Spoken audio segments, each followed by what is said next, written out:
Hey guys, what is up? It's Dusty here. And welcome back to another crypto video. And oh boy, do we have an interesting update for you all today. Starting it off to talk about the SEC Fair Notice, starring William Hinman. We actually discussed this quite elaborately yesterday, but I have to give you guys a little bit of an update as, well, there was a new article posted on Forbes, and whenever this happens, I just love it. I absolutely love it. You can see it already got itself 10,000 views by now. I've been letting it go stale for a little bit. I haven't read it in like the last day or so. But yeah, it's basically about how right now the current situation with Ethereum is just such a vague situation, and people are bringing up the question of whether or not the SEC gave enough guidance for crypto at the time, whether or not they gave this speech to give markets some expectation and some, just like some calm down little speech, or if they just gave it for fun. But that also ties into what the two SEC members yesterday said and what Ripple basically replied to. Go check out my video from yesterday if you're wondering what I'm talking about. The two high officials at the SEC. I don't remember the names right now. I don't remember. Pierce and Roisman, I believe, right? I believe so. Yeah, and what it basically comes down to is if you add all these things up, there's just no way that the SEC gave Ripple fair notice. And a fun fact about that is that if that's the case, and if Ripple can prove that, well, theoretically speaking, the majority of this lawsuit doesn't hold up anymore then, right? I mean, Ripple couldn't have disregarded it in their own right mind, so the motion to dismiss pulls through. And the majority of the unregistered security sales, well, if they didn't know that was going on and they're just all of a sudden saying that without actually having the proper rules for it and so forth and so on, it just doesn't really add up too much, and it's going to really spark a lot of controversy if it actually comes out that Ethereum has never been properly regulated. And that's a fun thing. I think that what she did a good job of here, Rosalind Layton, is actually making it so that people that are not only Ripple/XRP holders will actually want to read this too, will actually want to update themselves about what the quarrel is between Ripple and the SEC, mostly on this basis that, well, fair notice. What about it? And how does it work for other crypto companies, and how does it work for every other crypto from right now on forward, basically? Now, in another video I have open, like I wanted to record it, but there's just so much stuff I separated into two videos. One of the things I have open is how some exchanges actually do not care whether or not XRP is a security or not, and it's another thing I should put up there. The definition of money is what I wanted to put up there. Why? For two reasons. One, for the article which I'm about to show you, and another part because of how the Howey test basically doesn't really work to some degree. And the reason I'm saying that is because there's a lot of different parties who have right now agreed with me by saying, yeah, XRP can follow along within those Howey test brackets if you really stretch a little bit, but so can most things. And it's a question of, does it constitute as a currency though?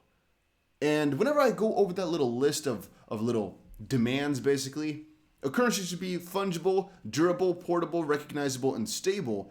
The only part which it doesn't really hold is stable, depending on how you look at it, because, well, a coin of that sense, XRP, it fluctuates quite significantly in dollar value, right? But then again, the difficult part there is that one asset, one XRP, still remains one XRP over the next couple of months, years, however long. So from that perspective, it is stable in its essence, as a dollar is stable to its own dollar, right? I mean, $1 stays $1, even though it's becoming worth less piece by piece, it's still $1. And from that perspective, it's also, it's kind of stable. Then again, if you're talking about purchasing power, which they do, it is not that stable. So I guess only the stable part, it doesn't really fit in with, but the rest, it really does. And it brings up a bigger question.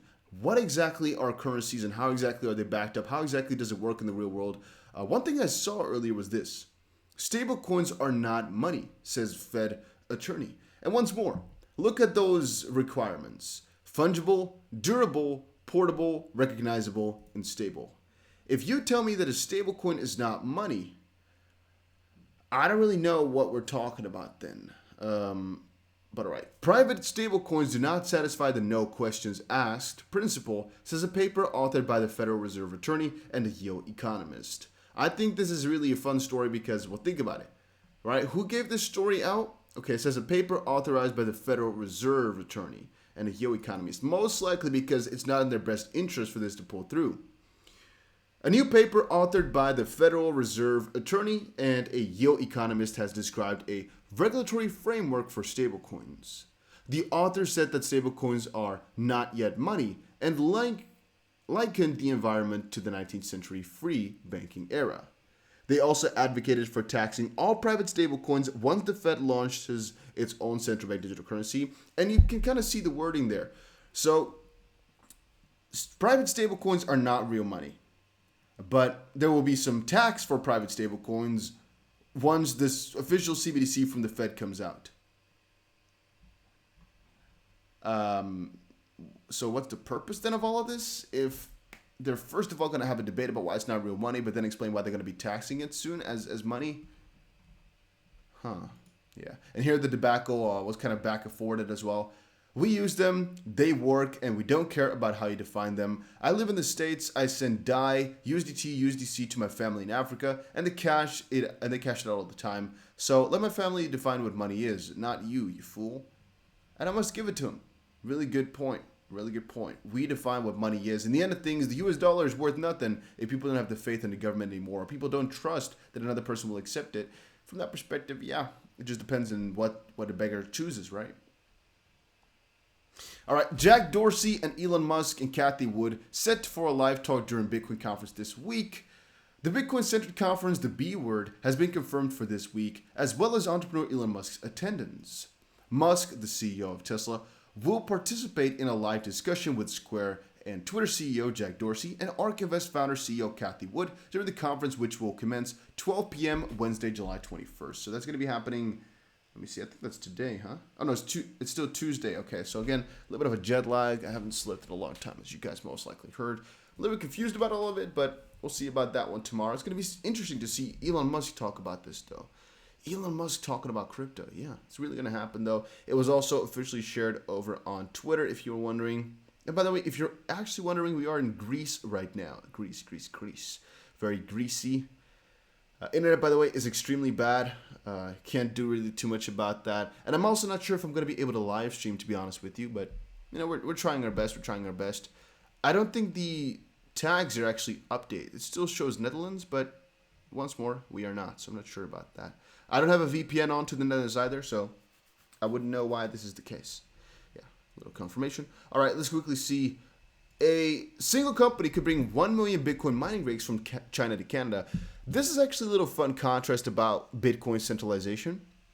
So even though I'm a Bitcoin holder, don't get me wrong, I do think that people calling Bitcoin centralized in some degree have a point.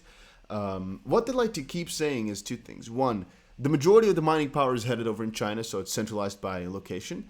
And another part is, well, if the top 4 companies bundle together, they could literally proceed with the 51% attack, cracking the network. So it's centralized in that sense as well.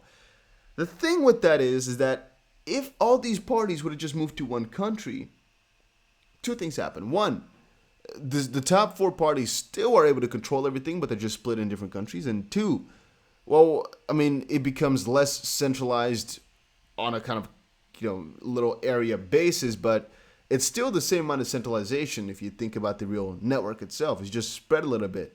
That doesn't mean that Canada actually has more control over it, though, just because some Chinese miners moved over there. Does all of a sudden Canada have more control? Well, Canada has no control itself as an entity, as a country. So I'm not exactly sure what people mean with that. It stays exactly the same, regardless of how you define it.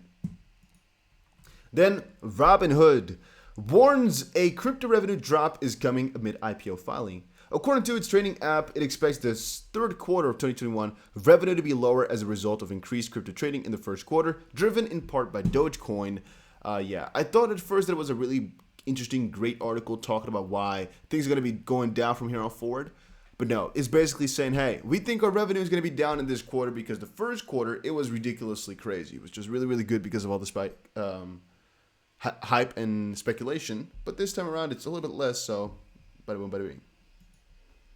All right, then let's quickly see. Brett Garlinghouse said, I think they have a new CFO. Yeah. Congrats to our fantastic CFO, Kay Stanier. Also welcome to Twitter. It says right here, Honored to be part of the newest cohort of Aspen Institute's Finance Leaders Fellowship with an incredible group of peers. So, this is going to be the CFO. Okay, yeah, I was actually thinking for a little second who the previous CFO was, but I have no freaking clue. Christina Campbell is now the new CFO, I guess, or... No. Okay, I guess I see what it now. She is the CFO. She's most likely been that for a little while, but she basically changed around and now joined this, the Aspen Global Leadership Network. Okay, so that's how the ball is turning.